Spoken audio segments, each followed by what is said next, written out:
500명이 넘는 백만장자를 연구한 끝에 그들에게 결단력이라는 공통점을 발견했다. 돈을 모으지 못하는 사람들은 예외 없이 결정을 내려도 아주 천천히 내리고 그렇게 내린 결정을 빨리 그리고 자주 바꾸는 습관을 가지고 있다. 안녕하세요. 더 나은 나를 만나는 책 이야기 북그로잉입니다. 압도적으로 성공한 부자들을 보면 빠르고 자신감 있게 결정을 내려요. 자신의 결정으로 수백억이 오갈 때조차 평범한 사람들보다 신속하고 확실하게 결정합니다. 와, 이건 너무 심하지 않나 싶을 정도로 결정을 쏟아내는 사람이 있죠. 바로 일론 머스크. 자신의 결정으로 테슬라 주가가 출렁이고 트위터로 전 세계 유저들에게 욕을 먹고 항공우주 산업의 판도가 바뀐다 해도 그는 거침없이 결정합니다. 그의 행보를 보고 너무 성급한 결정이다. 정신병자에 가깝다고 혹평하는 사람들도 많아요. 하지만 평범한 유학생 일론 머스크를 세계 최대의 부자로 만든 핵심 능력이 결단력이라는 걸 부정할 순 없을 거예요. 그는 일단 지금 당장 바로 결정한 다음 필요할 때는 천천히 결정을 바꿔요. 자기 결정에 어쩜 그리 확신을 가질 수 있죠? 대부분의 사람들은 점심에 뭘 먹을까 같은 사소한 결정부터 이직을 할지 말지 같은 중대한 결정까지 끊임없이 망설이고 주저하잖아요. 결정만 더 빨리 잘할 수 있다면 우리 인생은 훨씬 수월해질 텐데. 결정에 앞서 우물쭈물하는 사람들을 향해 지금 시작하고 나중에 완벽해져라. 계속해서 결정하며 나아가라고 말하는 책이 있습니다. 론 무어의 결단이에요. 저자 론 무어는 30살에 백만장자가 된 영국의 사업가이자 베스트셀러 작가예요. 전작 머니와 레버리지로 아마존 베스트셀러 1위에 올랐죠. 더 똑똑하고 빠르게 큰 결정을 내리는 방법을 책 결단에서 찾아 4가지로 정리했어요. 자신에게 결정장애가 있다고 생각한다면 분명 도움을 받을 수 있을 거예요. 더 똑똑하고 빠르게 결정을 내리려면 첫째, 게으른 사람으로 낙인 찍지 마세요. 많은 사람들이 자신을 게으르다고 생각해요. 항상 꾸물거리고 결정장애가 있다고 말합니다. 저는 특히 쇼핑할 때 시간이 많이 드는 편인데요. 하나하나 찾아서 비교하고 또 놓친 건 없는지 다시 검색하고 이게 더 나은지 저게 더 나은지 생각하다가 이내 지쳐버리고 맙니다. 조금도 손해보고 싶지 않은 마음, 내가 모르는 뭔가가 있을 것 같은 불안함 때문에 겨우 세탁세제 하나도 바로 사지 못합니다. 누군가 나 대신 싹 사서 집에 들여주면 좋겠다 싶어요. 하물며 더 중요하고 큰 결정은 어떤가요? 거절을 당할까봐, 잘못하거나 틀릴까봐, 남들이 나를 이상하게 볼까봐, 지금까지 한 걸 다 망칠까봐, 나에게 맞지 않을까봐. 너무 많은 것들을 고려하느라 좌절감, 죄책감, 걱정, 스트레스와 같은 감정에 겹겹이 둘러싸여서 주저주저합니다.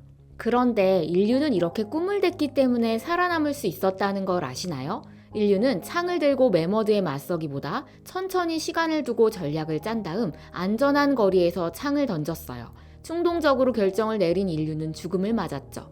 수렵과 채집을 일삼는 선사시대의 인류와 현대를 살아가는 우리의 뇌는 그리 큰 차이가 없어요. 우리는 지금도 생존 본능처럼 꾸물거림과 우유부단함을 무기로 쓰고 있어요. 나만 꿈을 대는 게 아니고 모두가 꿈을 대고 있어요. 고통과 두려움을 피하기 위한 행동이라는 걸 인식하기만 해도 쓸데없는 자기 비하는 멈출 수 있을 거예요. 이 결정이 나를 왜 힘들게 하는지, 왜 자꾸 SNS를 확인하고 게임을 하고 유튜브를 보는지 감정을 잘 관찰해 보세요. 분명 그 근본적인 원인을 발견할 수 있을 거예요. 저는 원고를 쓸 때 그렇게 다른 유튜브 영상을 봐요. 처음에는 참고하겠다고 보기 시작했지만 나중에는 원고와 아무 상관없는 영상들을 계속 봅니다. 좋은 글을 쓰지 못할 거라는 두려움으로부터 멀리 도망가는 거죠. 그럼 이 꾸물거림은 어떻게 없애냐고요? 답은 의외로 간단합니다. 더 똑똑하고 빠르게 결정을 내리는 방법과 상통하죠. 둘째, 결정을 잘게 쪼개라. 너무너무 쓰기 힘든 원고를 만났을 때 일단 원고 제목만 쓰는 거예요. 시작 부분이든 끝 부분이든 상관없이 아무 문장이나 한 줄 쓰는 것도 좋아요.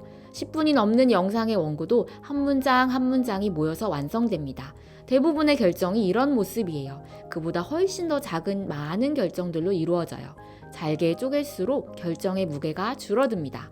한 달 안에 3kg을 뺀다는 결정의 무게와 오늘 저녁 6시 이후로는 먹지 않는다는 결정의 무게는 다르죠. 한 달 안에 3kg을 빼기 위한 실행 단계를 최대한 작게 쪼갠다면 훨씬 수월하게 느껴질 거예요. 한 번에 많은 걸 이루기는 힘들지만 조금씩 이루기는 쉬워요.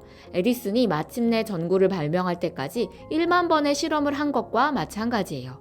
우리가 아는 유명한 부자들은 어느 날 갑자기 짠 하고 성공한 것처럼 보여요. 하지만 그 성공을 자세히 들여다보면 무수히 많은 결정과 번복, 다시 결정으로 꾸준히 큰 목표를 향해 나아왔다는 걸 알 수 있죠. 이 결정이 최종이고 영원하다고 생각하지 마세요. 얼마든지 더 나은 결정을 내리거나 그 결정을 뒤집을 수 있습니다. 큰 성공을 이룬 사업가들도 나쁜 결정을 내려요. 그들은 그 경험에서 얻은 교훈으로 더 좋은 결정을 빠르게 내릴 수 있게 되었죠. 최악은 아무것도 결정하지 않는 태도예요. 결정을 하지 않으면 결과를 알 수가 없어요. 책 후회의 재발견에 나오는 미국인 4,000명 이상을 대상으로 한 후회 설문조사를 살펴볼게요. 대부분의 사람들은 자신이 한 행동으로 인한 후회보다 하지 않은 행동에 대한 후회가 더 깊고 오래 지속됐어요. 행동하지 않았을 때는 이후에 어떤 일이 일어났을지 추측만 할 뿐이에요. 그때 내가 그 회사로 갔더라면, 그 돈으로 투자를 했더라면, 이와 같은 가능성의 감옥에 갇힌 셈이죠. 후회할까봐 두렵더라도 결정해야 합니다. 언제? 바로 지금이요. 더 똑똑하고 빠르게 결정을 내리는 방법 세 번째는 지금 시작하는 거예요. 어차피 완벽한 때란 없어요. 뜸을 들일수록 결정에 대한 부담만 커지죠. 어떤 결정도 영원할 필요는 없어요. 자수성가한 부자들이 그랬던 것처럼 잘못된 결정이라는 생각이 들면 즉시 수정하고 바꾸면 됩니다. 그 하나하나의 결정이 위험을 줄이고 더 나은 방법을 찾는 테스트라고 여겨도 좋아요. 자꾸 결정을 미루는 스스로에게 적절한 압박감을 주면 당장 시작할 수밖에 없어져요. 예를 들어 마감 시간을 설정하는 거예요. 저자 론 무어는 책 집필 작업에만 집중하면 4주 안에 충분히 원고를 끝낼 수 있다고 해요. 그런데 마감 시간을 정하지 않으면 강력한 집필 욕구도 시급함도 느끼지 못해서 집필 기간이 9개월까지도 늘어났어요. 시간적 여유가 있다는 생각이 오히려 중요한 결정을 미루게 만든 거예요. 론 무어는 더 이상 안 된다고 판단했어요. 자신의 커뮤니티에 자신이 쓸 책을 리뷰해줄 사람 10명에게 여행과 숙박 경비를 지원해준다는 공고를 올렸어요. 아직 다 완성도 못한 책을 2주 안에 선보여야 하는 상황을 스스로 만들었죠. 그리고 이 마감 시간 설정은 유효했습니다. 무사히 집필을 끝냈으니까요. 아주 약간 지나칠 정도의 압박감이면 됩니다. 너무 무리다 싶으면 두려움이 커져서 더 적극적으로 꾸물거리게 되거든요. 그런데 매사 모든 결정을 이렇게 힘줘서 할 필요는 없잖아요. 가장 중요하고 가치가 높은 일에 시간과 에너지를 집중하면 됩니다. 더 똑똑하고 빠르게 결정을 내리는 방법 네 번째는 일상의 결정을 단순화하는 거예요. 더 쉽게 결정하고 행동하기 위해선 선택의 가짓수를 줄여야 합니다. 결정의 피로감을 줄일 뿐 아니라 중요한 의사결정에 집중할 수 있죠. 메타의 CEO 마크 저커버그는 회색 면티만 입어요. 왜 맨날 똑같은 티만 입냐는 질문에 이렇게 답합니다. 저는 가능한 한 모든 의사결정을 최소화하고 일에만 집중하고 싶기 때문입니다. 뭘 입을지 뭘 먹을지 고를 때 늘 100가지 중에 한 가지를 선택한다면 얼마나 피곤할까요? 넷플릭스에서 무슨 프로그램을 볼까 하고 한참 찾아보고 예고편만 보다가 끝내 정하지 못한 적 있으신가요? 무려 1만 개가 넘는 프로그램에서 마음에 쏙 드는 콘텐츠를 고르려니 머리에서 쥐가 날 지경이에요. 선택의 가짓수가 늘어나다가 한도에 도달했을 때 사람들은 더 많은 부담과 혼란을 느낀다고 합니다. 이 생각 저 생각이 뒤엉키다가 될 대로 되라는 식의 엉뚱한 결정을 내리고 말죠. 일상적으로 반복되는 일까지 압박감을 느끼며 시간을 쓸 필요는 없어요. 일상적인 일은 최대한 단순화시켜 보세요. 그래야 중요한 영역에서 복잡한 결정을 더 자유롭게 내릴 수 있어요. 저도 이제 생필품 쇼핑만큼은 더 이상 선택지를 넓히지 않고 만족스러웠던 제품 하나로 결정했어요. 론 무어가 결단해서 소개하는 일상의 시스템을 몇 가지 알려드릴게요. 내비게이션에 자주 가는 목적지를 저장해둬라. 쇼핑 사이트에서 자주 사는 물건을 저장해둬라. 일주일분 식단을 미리 정해둬라.